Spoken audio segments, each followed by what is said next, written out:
How did you use an Uno reverse to turn your family's rules upside down? Growing up in the Blackwood house meant following one sacred rule. Family business stays in the family. No exceptions, no outsiders, no authorities. When Dad got arrested for tax evasion, we told neighbors he was on a business trip. When Uncle Garrett was caught embezzling from his law firm, we claimed he was taking a sabbatical. When my older brother Zane started dealing drugs from our basement, Mom served cookies to the police and said he was at college. The family code was simple. Blood protects blood, even when blood is poison. I bought into it completely until I was 17 and discovered what my cousin Freya had been hiding. She lived with us after her parents died in a car accident when she was 12. Freya was quiet, artistic, and spent most of her time locked in the attic bedroom Mom had converted for her. We all thought she was just grieving. Even 5 years later, she barely spoke at family dinners and flinched whenever Uncle Garrett visited. One afternoon, I went to borrow her art supplies and found her crying over a canvas. But it wasn't sadness, it was terror. The painting showed a man's silhouette in a doorway, looming over a small figure cowering on a bed. The brushstrokes were violent, desperate. Freya, what is this? She spun around, eyes wide with panic.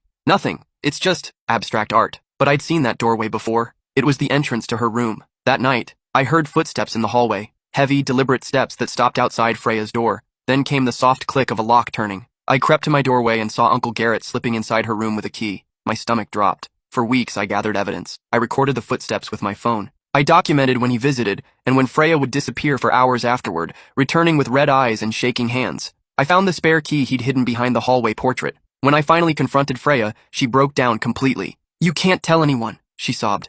"It'll destroy the family. Uncle Garrett said if I ever told, he'd make sure I ended up in foster care. He said no one would believe me anyway." The family code was protecting a monster. That's when I decided to flip the script entirely. I waited until Thanksgiving, when the entire extended family gathered for dinner. 23 relatives crammed into our dining room, all gossiping and laughing while Freya sat silent and pale beside Uncle Garrett. During dessert, I stood up with my phone in hand. "I'd like to propose a toast," I announced, "to family traditions." Everyone raised their glasses, smiling. "Specifically, to our tradition of protecting family secrets." Uncle Garrett's face went white. I pressed play on the recording. His voice filled the room, clear as day, whispering threats to Freya through her bedroom door just 3 nights earlier. The silence was deafening. "Our family code says blood protects blood," I continued, my voice steady despite my racing heart. "So I'm protecting Freya from him."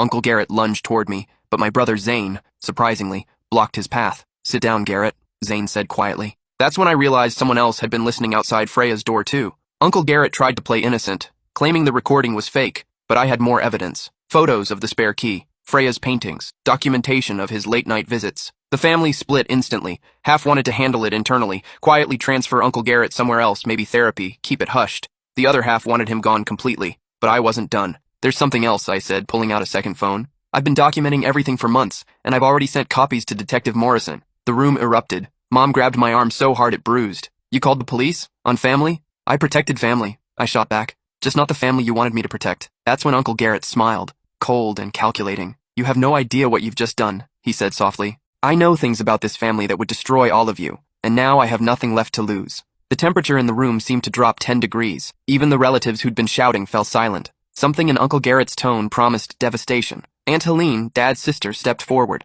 "Garrett, don't what?" He cut her off, that same terrifying smile spreading across his face. "Don't tell them about the insurance money. Don't mention how Freya's parents really died." Freya's face went ashen. "What are you talking about?" Uncle Garrett laughed, a sound like breaking glass. "Sweet, naive Freya. Did you really think that car accident was random?" My blood turned to ice. Around the table, relatives exchanged glances that told me some of them already knew what he was about to reveal. "Your father was going to leave the family business," Uncle Garrett continued, his voice gaining momentum. "He'd discovered some irregularities in the books. He was threatening to go to the authorities." Grandpa Blackwood, who'd been silent in his wheelchair at the head of the table, suddenly spoke up. "Garrett, that's enough. No, Pops. It's time everyone knew the truth about our precious family loyalty." He turned back to Freya, his eyes gleaming with malice. "Your parents' brake lines were cut. Your father's death wasn't an accident, it was a murder." The words hit the room like a bomb. Freya's chair clattered backward as she stood, stumbling toward the wall. "You're lying," she whispered. "Am I?" Uncle Garrett pulled out his own phone. "I've been keeping insurance policies of my own. Photos, documents, recorded conversations. Did you know your grandfather ordered the hit?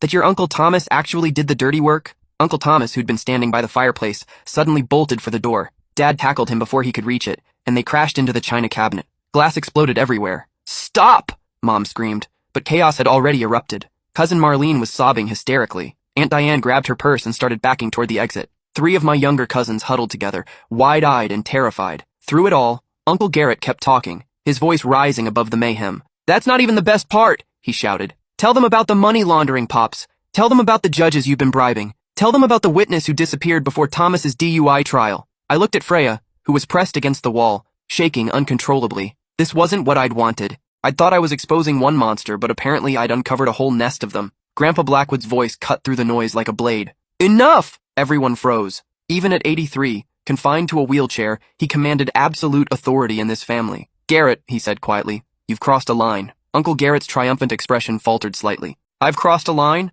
I'm not the one who's been... You've been stealing from the family for 3 years, Grandpa continued, his voice deadly calm. You've been using your access to our legal matters to line your own pockets, and now you're trying to destroy us all to save yourself. The room went silent again. Uncle Garrett's face cycled through several emotions: surprise, fear, and finally, desperate rage. You can't prove anything, he said, but his voice wavered. Zane stepped forward, and I noticed he was holding a thick manila envelope. Actually, we can, he said. I've been watching you too, Garrett. The money you skimmed from Freya's inheritance, the false billings, the forged documents. I stared at my brother in shock. When had he become the responsible one? You see, Zane continued, while you were busy being a predator, I was learning the family business, really learning it, including how to spot when someone's stealing from us. Uncle Garrett's face went from red to white to purple. You little shit, you have no idea what you're dealing with. But I do, a new voice said from the doorway. Detective Morrison stepped into the dining room, followed by 3 uniformed officers. I'd called him after exposing Uncle Garrett, but I hadn't expected him to show up during dinner. The sight of badges and handcuffs in our family dining room felt surreal.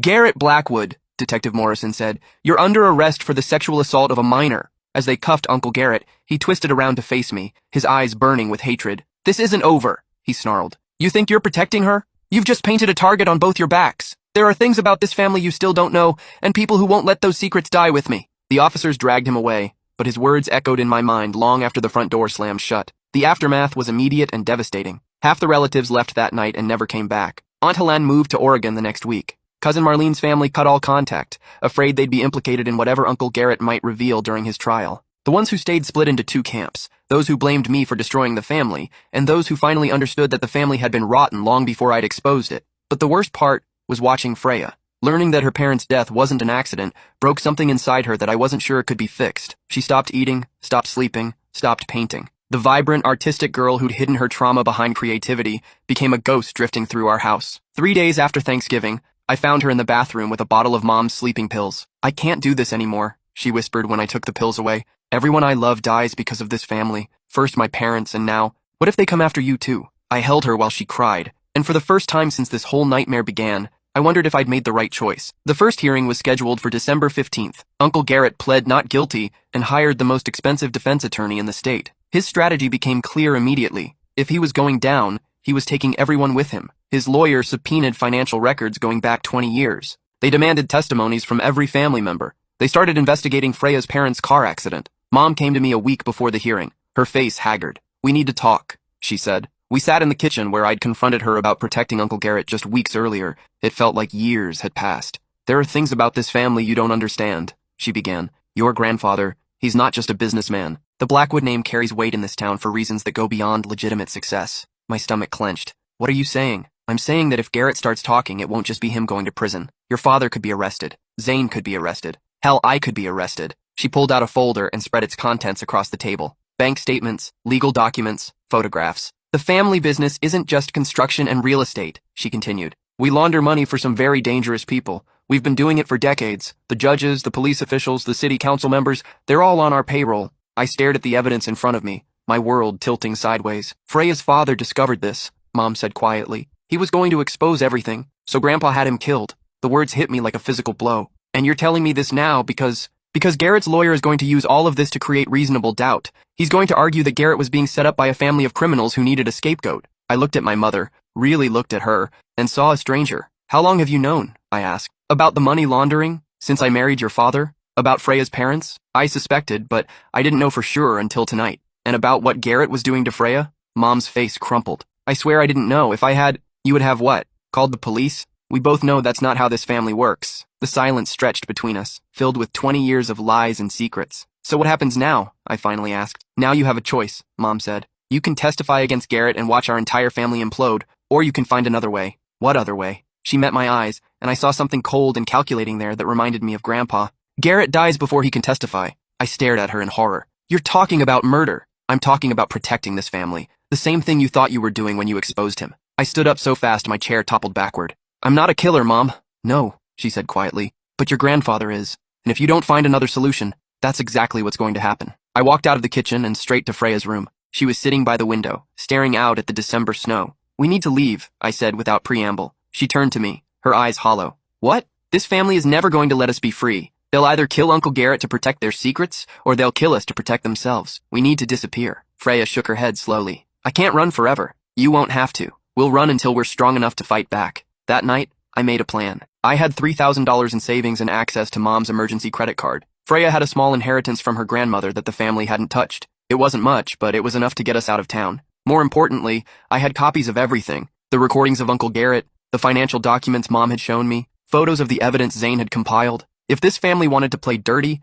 I'd show them exactly how dirty things could get. I spent the next 3 days preparing. I researched cities where we could disappear, youth shelters that would help us, legal aid organizations that specialized in cases like ours. But as I was finalizing our escape plan, Zane cornered me in my room. I know what you're thinking, he said, closing the door behind him. Do you? You're going to run. Take Freya and disappear. He sat down on my bed looking older than his 19 years. It won't work. Why not? Because Grandpa has connections everywhere. Private investigators, police contacts, people who owe him favors. He'll find you within a month. I sank into my desk chair, feeling defeated. So what do you suggest? Let them kill Uncle Garrett and pretend this never happened? No, Zane said quietly. I suggest we burn it all down. I looked at my brother, really looked at him, for the first time in years. The drug dealer who'd seemed like just another family screw-up was gone. In his place sat someone with sharp eyes and a calculating expression that reminded me uncomfortably of Grandpa. What are you talking about? Zane pulled out his phone and showed me a recording app. I've been documenting everything for the past year, he said. Every illegal transaction, every bribe, every threat. I've got Grandpa on tape ordering surveillance on people who cross him. I've got Dad discussing money laundering strategies. I've got Aunt Helen admitting she helped cover up the car accident. My mind reeled. Why? Because I knew this day would come. The Blackwood family empire was built on violence and corruption, and it was always going to collapse eventually. I just wanted to make sure I was on the right side when it happened. He showed me file after file on his phone. Audio recordings, video clips, photographs of documents. The thing is, he continued, taking down the family isn't enough. The people they work with, the network of corruption they've built, it all needs to be exposed. Otherwise, someone else will just take our place. I stared at the evidence in front of me. This could destroy hundreds of people. Good. They deserve to be destroyed. And our family? Zane met my eyes. Our family stopped being a family the day they decided protecting their wealth was more important than protecting their children. That night, I called Detective Morrison. I have more evidence, I told him. A lot more. We met the next morning at a coffee shop across town. I brought Zane and everything we'd compiled. Detective Morrison brought a federal agent named Special Agent Rivera. What you're describing, Agent Rivera said after reviewing our materials, is a RICO case. Racketeering, money laundering, conspiracy, murder for hire. We're talking about bringing down an entire criminal organization. How long would it take? I asked. To build a case this size? At least a year, maybe 2. And in the meantime, Detective Morrison answered, in the meantime, you and Freya are in serious danger. If your grandfather suspects what you're planning, he didn't need to finish the sentence. Agent Rivera leaned forward. We can offer you protection, witness protection, new identities, relocation, the works. I thought about Freya, barely holding herself together in the aftermath of Uncle Garrett's arrest. I thought about leaving behind everything we'd ever known. What about Uncle Garrett's trial? If you cooperate with our investigation, his trial becomes the least of your worries, Agent Rivera said. We'll have enough evidence to put him away for life without relying on a he said, she said case about sexual assault. And my family? Detective Morrison's expression was grim. Your family will be facing federal charges. Most of them will probably spend the rest of their lives in prison. I closed my eyes, thinking about Mom making Christmas cookies, Dad teaching me to drive, Grandpa telling stories about the old days. All of it had been built on lies and blood money. Okay, I said finally. Let's do it. The next 18 months were the strangest of my life. Freya and I were relocated to a small town in Montana while the federal investigation proceeded. We lived in a safe house under assumed names, with regular check-ins from our handlers and strict rules about who we could contact. Freya started therapy with a counselor who specialized in trauma recovery. Slowly, gradually, she began to heal. She started painting again. Not the violent, desperate canvases of her abuse, but softer pieces that spoke of hope and resilience. I finished high school through a GED program and started taking community college classes. For the first time in my life, I could imagine a future that didn't revolve around family loyalty and keeping secrets. But the hardest part was the isolation. We couldn't contact friends, couldn't use social media, couldn't even call our relatives to let them know we were alive. As far as the world knew, Freya and I had simply vanished after Uncle Garrett's arrest. The updates from Agent Rivera came sporadically. Arrests had been made. Grand juries had been convened. The investigation was proceeding, but slowly. Then, one day in June, she called with different news. Garrett's dead, she said without preamble. My stomach dropped. How? Suicide in his cell, according to the medical examiner, but the timing is suspicious. Uncle Garrett had been scheduled to cooperate with the federal investigation in exchange for a reduced sentence. His death meant losing a key witness and potentially derailing months of work. Was it really suicide? I asked. Agent Rivera was quiet for a long moment. Let's just say your grandfather has a very long reach. That night, I sat with Freya on the porch of our safe house, watching the Montana sunset paint the mountains gold and purple. It's never going to be over, is it? She asked quietly. I wanted to reassure her, to promise that justice would prevail and we'd eventually be safe. But Uncle Garrett's death had shattered my faith in the system's ability to protect us. Maybe not, I admitted. But we're not the same people we were 18 months ago. She turned to look at me. What do you mean? I mean, we're not victims anymore. We know the truth about our family, about what they're capable of, and we have evidence that could destroy them. But the federal case is about justice for everyone they've hurt over the years. But this is personal. Freya studied my face in the fading light. What are you thinking? I pulled out my phone and showed her the contacts list. Over the past year, I'd been quietly reaching out to other victims of the Blackwood family network, people who'd been cheated, threatened, or worse. I'm thinking it's time to stop hiding, I said. Uncle Garrett was just one piece of this, but there are other pieces, other people who deserve to be exposed. That sounds dangerous. Everything we've done has been dangerous. The difference is, now we're choosing the danger instead of having it chosen for us. The federal investigation culminated 8 months later with a series of coordinated arrests across 3 states. Grandpa Blackwood, my father, and 12 other family members were charged with racketeering, money laundering, conspiracy to commit murder, and a dozen other felonies. But by then, Freya and I were already implementing our own plan. Using the evidence we'd compiled and the contacts I'd made, we'd built a network of whistleblowers, journalists, and activists dedicated to exposing corruption in small-town America. We called it the Blackwood Project, named after the family that had taught us how deep corruption could run. Our first major success came when we helped expose a city council in Ohio that had been taking bribes for construction contracts. 3 officials resigned in disgrace, and the mayor was arrested. The second was a police department in Nevada, where officers had been covering up domestic violence cases in exchange for political support. 7 cops lost their badges, and the chief was charged with obstruction of justice. Each victory felt like a small piece of justice for what our family had done to us and to countless others. But the real test came when we decided to go public with our own story. I'll never forget walking into that television studio in Denver, sitting across from an investigative journalist named Patricia Lang, and telling the world about the Blackwood family. Why are you speaking out now? She asked during the interview. I looked directly into the camera, thinking about Uncle Garrett, about Freya's parents, about all the people who'd been hurt by my family's code of silence. Because secrets are poison, I said. They rot everything they touch. The only way to stop the rot is to expose it to light. The interview aired on a Tuesday night in October. By Wednesday morning, my phone was ringing non-stop with calls from other survivors, other families who'd been destroyed by corruption and silence. By Friday, 3 more cities had opened investigations into their own police departments and city councils. By the following month,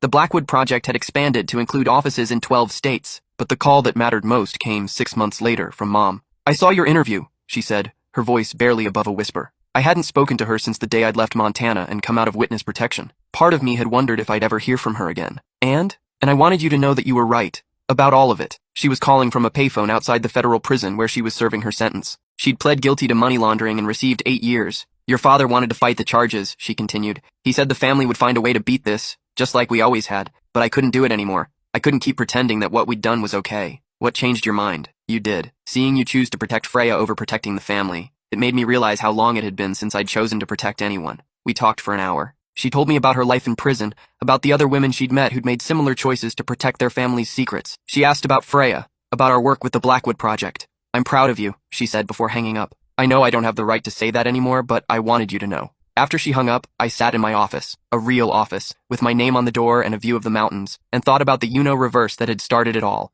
I thought I was just protecting one person from one monster. I'd had no idea that I was actually dismantling an entire system of abuse that had been generations in the making. The family code that had defined my childhood, blood protects blood, had been built on the assumption that family was worth protecting regardless of what they'd done. But I'd learned something different. Family isn't about blood. It's about choice. It's about the people you'd risk everything to protect, and the people who'd risk everything to protect you. Freya walked into my office as I was finishing up some paperwork. She'd just returned from testifying in a case in California, where our evidence had helped expose a city council's embezzlement scheme. How did it go? I asked. 3 convictions, she said with satisfaction. And 2 more cities have reached out asking for our help. She sat down across from my desk, and I marveled at the transformation. The terrified, broken girl who'd been painting her trauma in our attic bedroom had become a fierce advocate for other survivors. I've been thinking about something, she said. What's that? Uncle Garrett was right about one thing. I did have no idea what I was doing when I called the police that night. I looked up from my paperwork. And now? She smiled, the first genuine smile I'd seen from her in years. Now I know exactly what I'm doing, and I'm just getting started. 5 years later, the Blackwood Project had helped expose corruption in over 200 communities across the United States. We'd assisted in dozens of prosecutions, supported hundreds of whistleblowers, and helped pass legislation making it easier for victims to come forward. But the work that mattered most to me was personal. Freya had started a foundation providing therapy and legal support to children who'd been abused by family members. She'd testified before Congress about the need for better protection for victims of familial abuse. And me? I'd found my calling in investigative journalism, specializing in exposing the kind of small-town corruption that had defined my childhood. The Blackwood family name, which had once opened doors and commanded respect, had become synonymous with everything that was wrong with unchecked power. Grandpa died in federal prison 3 years into his sentence. Dad was still serving his time, with a release date that wouldn't come until I was in my 30s. Most of the extended family had scattered, changing their names and trying to rebuild their lives away from the wreckage. But Zane had surprised everyone. He'd cooperated fully with the federal investigation, serving only 18 months in minimum security prison. When he got out, he'd started a non-profit organization helping formerly incarcerated people find jobs and housing. I spent my whole life learning how to be a criminal, he told me during one of our monthly phone calls. Figured I should spend the rest of it learning how to be something else. The conversation I'd been dreading came on a cold February morning when Agent Rivera called to tell me that Uncle Thomas, the one who'd actually cut the brake lines on Freya's parents' car, had been found dead in his cell. Another suicide? I asked. This one was real, she said. Left a full confession, detailed description of how your grandfather ordered the hit and how he carried it out. I called Freya immediately. She'd been dreading this moment, the final confirmation that her parents' death hadn't been a random tragedy, but a calculated murder. She was quiet for a long time after I told her. How do you feel? I finally asked. Empty, she said. I thought I'd feel angry or sad or something, but mostly I just feel empty. That's okay too. Is it weird that I'm grateful he killed himself? That I don't have to see him in court or listen to him explain why my parents had to die? No, I said. It's not weird at all. That night we held a memorial service for her parents. Just the two of us, in the small garden behind Freya's house, with candles and flowers and the painting she'd made of them before they died. They would have been proud of you, I told her as we watched the candles flicker in the darkness. You think so? I know so. You became exactly the kind of person they wanted you to be, despite everything our family did to try to stop you. She smiled through her tears. We both did. The strangest part of our new life was how normal it had become. We had jobs, friends, relationships, all the things that had seemed impossible during those dark years in the Blackwood house. Freya was dating a social worker named Camden, who understood her trauma and supported her advocacy work. I'd been seeing a fellow journalist named Quinn for 2 years, and we'd started talking about moving in together. Sometimes I'd catch myself waiting for the other shoe to drop, for some hidden Blackwood family connection to emerge and threaten our carefully constructed peace. But as the years passed, those fears faded. The family code that had once controlled every aspect of our lives had been broken, and we'd built something better in its place. The phone call that changed everything came on a Tuesday in March, 6 years after Uncle Garrett's arrest. There's something you need to know, Detective Morrison said without preamble. My blood went cold. What? We've been monitoring communications from some of your grandfather's old associates. There's talk about revenge, about settling old scores. I sat down hard in my office chair. What kind of talk? The kind that suggests someone wants to finish what your family started. Someone who blames you and Freya for destroying their business. Who? We're not sure yet, but we think it's someone with connections to the money laundering operation. Someone who lost a lot when the federal investigation brought everything down. That night, I called Freya. We need to meet, I said. Why? What's wrong? Just meet me at our usual place. And Freya? Be careful. Our usual place was a coffee shop downtown that had good sightlines and multiple exits. Paranoid habits die hard. When I told her about Detective Morrison's call, her face went pale. So it's not over, she said quietly. It might not be. What do we do? I'd been thinking about that question for hours. We have options. We can go back into witness protection. We can increase our security. Or we can do what we've always done. We can fight back. Freya studied my face. What does fighting back look like this time? It looks like using everything we've learned over the past 6 years. It looks like turning our experience into a weapon. The Blackwood Project had given us resources our teenage selves could never have imagined. We had connections in law enforcement, relationships with journalists, a network of people who owed us favors. More importantly, we'd learned how to be proactive instead of reactive. If someone's planning to come after us, I continued, we find them first. The investigation took 3 months. Using our connections and the skills we'd developed, we traced the threats back to a man named Vincent Torelli. He'd been one of Grandpa's business partners, running a construction company that had laundered money for various criminal organizations. When the federal case brought down the Blackwood network, Torelli had lost everything. His company went bankrupt, his son was arrested as part of the conspiracy, and his wife divorced him. He blamed Freya and me for destroying his life. He's been planning this for 2 years, Agent Rivera told us during a briefing, waiting for the heat to die down, gathering resources, making connections. What's his plan? Freya asked. From what we can tell, he wants to make an example of you. Show other potential whistleblowers what happens when you cross the wrong people. The smart thing would have been to let law enforcement handle it, to accept protection and wait for Torelli to make a mistake that would put him in prison. But I was tired of being smart. I was tired of being careful. I was ready to end this once and for all. I want to meet with him, I told Agent Rivera. Absolutely not. He wants revenge against us? Fine. Let's give him a chance to take it. You're talking about using yourself as bait. It's too dangerous. Freya leaned forward. What if it wasn't just bait? What if it was a trap? Agent Rivera looked between us. What are you thinking? I'm thinking Vincent Torelli isn't the only person who blames us for what happened to the Blackwood Network, Freya said. There are probably dozens of people who lost money, lost power, lost status because of our testimony. So what if we could get them all in one place? What if we could trick them into revealing themselves? It took 6 weeks to plan. Using our media connections, we announced that we were writing a book about our experiences. We let it leak that the book would include new revelations about the Blackwood Network, names, details, evidence that hadn't been made public during the federal trials. Then we scheduled a private event for concerned parties who wanted to discuss the book before publication. The bait was irresistible. Everyone who'd been touched by the Blackwood case and had managed to avoid prosecution would want to know what we were planning to reveal. The event was held at a hotel conference room in downtown Denver. We told attendees it was a chance for informal discussions about the book's content. What they didn't know was that every conversation would be recorded, every attendee would be photographed, and federal agents would be monitoring everything from the next room. Vincent Torelli was the first to arrive. He was shorter than I'd expected, with gray hair and the kind of expensive suit that suggested he'd managed to hide some money from the federal seizures. Ms. Blackwood, he said,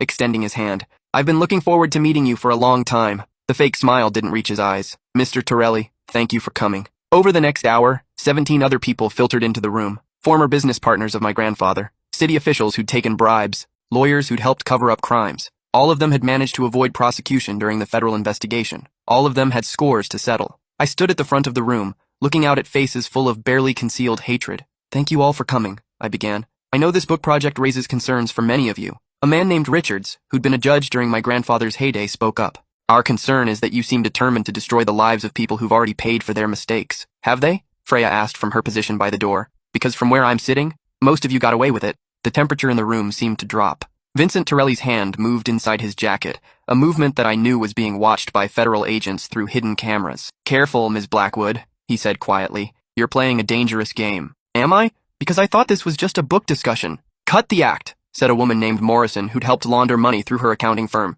We all know why we're really here. Do we? I asked. Why don't you tell me? That's when they made their first mistake. Torelli pulled out a folder and slammed it on the table. Because you two are going to destroy this book project, he said. You're going to issue a public apology for the lies you told during the federal trials, and you're going to disappear. And if we don't, then you'll end up like your cousin's parents. The threat was clear, unambiguous, and, thanks to the recording equipment, admissible in court. Judge Richards tried to backtrack. Vincent, that's not what we agreed. Shut up, Torelli snapped. These little bitches cost us millions of dollars and destroyed dozens of lives. It's time they paid. Actually, I said, I think it's time you paid. That's when Agent Rivera and 6 other federal agents burst through the conference room doors. The next few minutes were chaos. Torelli tried to run and was tackled by 2 agents. Judge Richards attempted to destroy his phone before it could be seized as evidence. Several others tried to claim they'd been entrapped, but the recordings were clear, the threats were explicit, and the conspiracy to commit violence was undeniable. As they led Torelli away in handcuffs, he turned back to me one last time. This isn't over, he said.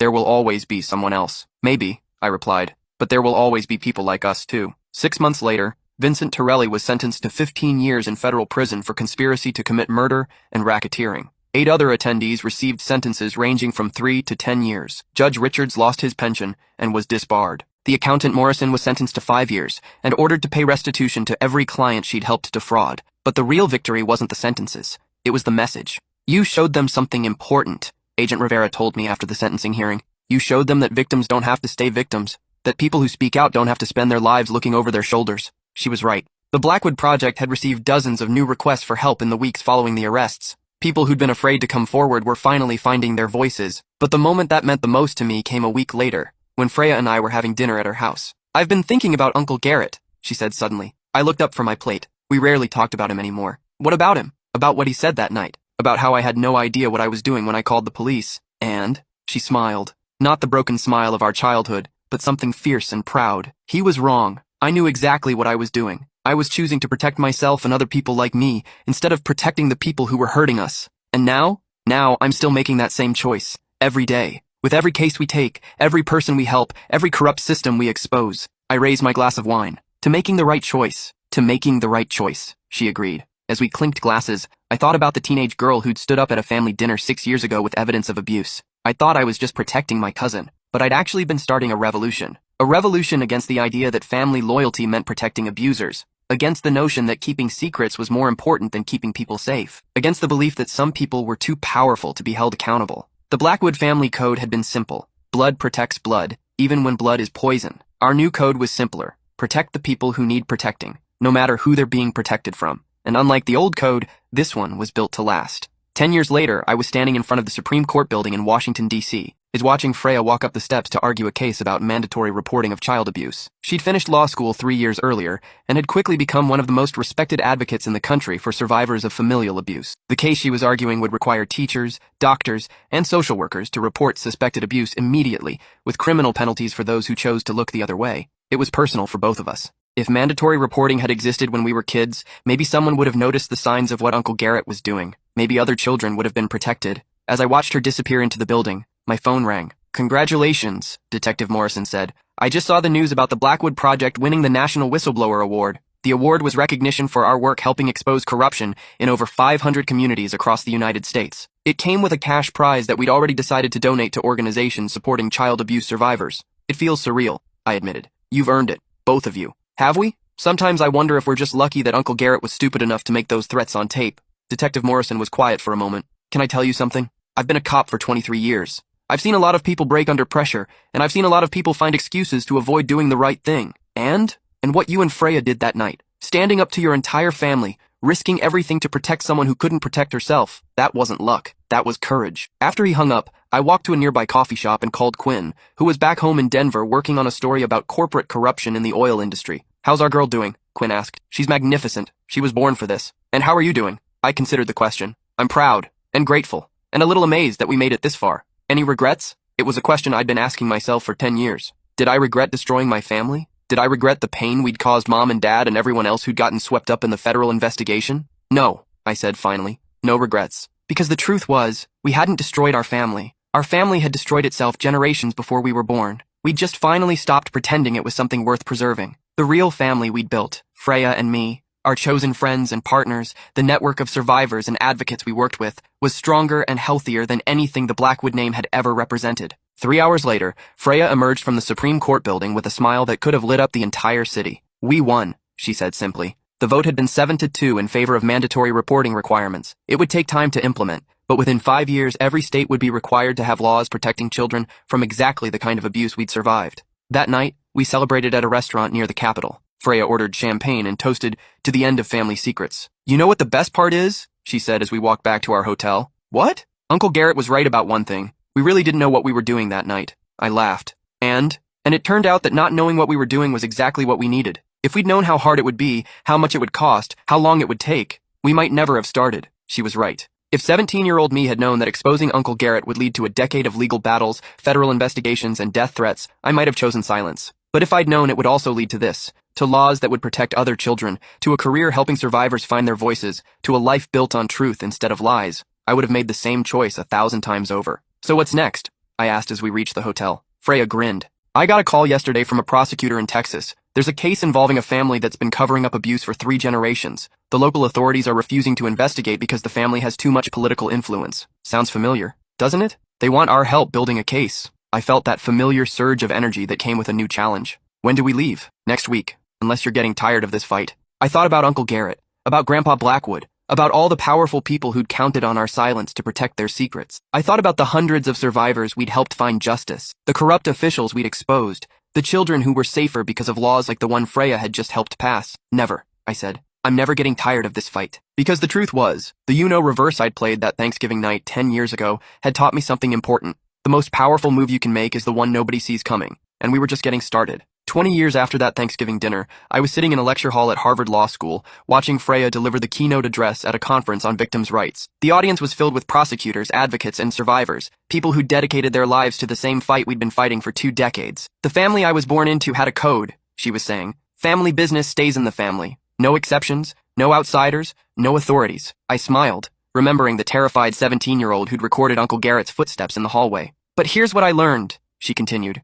"The family you're born into doesn't have to be the family you choose, and the codes you inherit don't have to be the codes you live by." The applause was thunderous. After her speech, we walked across Harvard Yard in the October sunshine. Freya's hair was now streaked with gray, and she walked with a slight limp from an old injury sustained during a confrontation with a corrupt sheriff in Alabama 5 years earlier. But her eyes still held the same fierce determination that had carried us through those dark years in the Blackwood house. Any regrets? I asked, echoing the question Quinn had posed to me a decade earlier. Just one, she said. What's that? I regret that it took me so long to understand that protecting family doesn't mean protecting their secrets. It means protecting their right to be safe and healthy and free. We stopped by a bench overlooking the Charles River. Do you ever wonder what would have happened if we'd never spoken up? She asked. I'd thought about it countless times over the years. If I'd never gathered evidence against Uncle Garrett. If we'd never cooperated with the federal investigation. If we'd chosen family loyalty over justice. Yeah, I said. I think Uncle Garrett would have kept abusing you until you were old enough to escape, or until you didn't survive it. I think Grandpa would have kept expanding his criminal empire until someone else brought him down,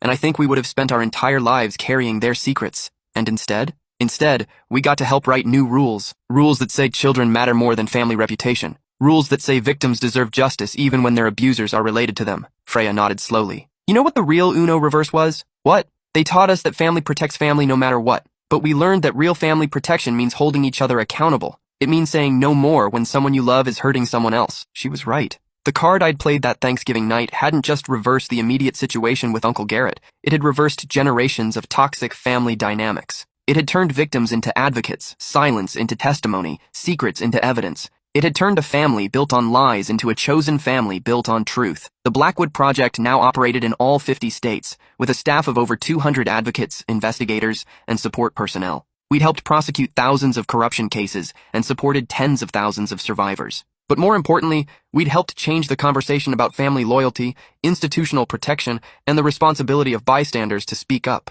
My phone buzzed with a text message from our newest investigator, a young woman named Iris, who reminded me of myself at 17. New case in Oregon, the message read. 3 generations of abuse covered up by local law enforcement. The family owns half the town. Sound familiar? I showed the message to Freya, who smiled grimly. Some things never change, she said. No, I agreed. But we do. Because that was the real lesson of the Uno reverse. Change is always possible, but it requires someone to be willing to flip the script, to refuse to accept that's just how things are as an answer, to choose protection over loyalty, truth over comfort, justice over family peace. That night, I called my mother. She'd been released from federal prison 8 years earlier, and had spent the time since then working at a nonprofit that helped formerly incarcerated women find housing and employment. I saw Freya's speech online, she said. She's incredible. She is. And I saw the news about the Oregon case. You're really going to take that on? We are. Mom was quiet for a moment. You know, I've been thinking about what you said all those years ago, about choosing which family to protect. And I think I finally understand what you meant. You weren't destroying our family that night.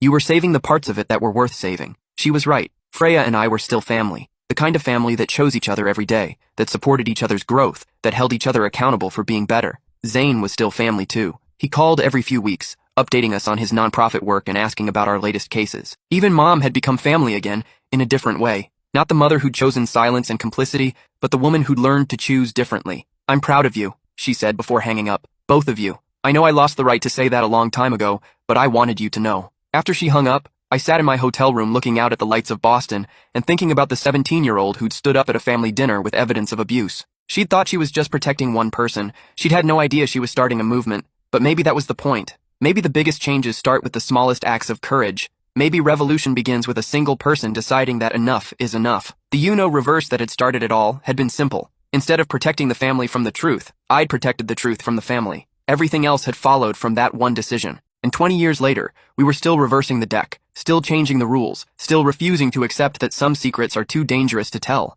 Because we'd learned that the most dangerous secret of all is the belief that family loyalty means protecting abusers. The real family loyalty means protecting the innocent, even when, especially when, the threat comes from within. That was our code now. That was our revolution. And it was just getting started.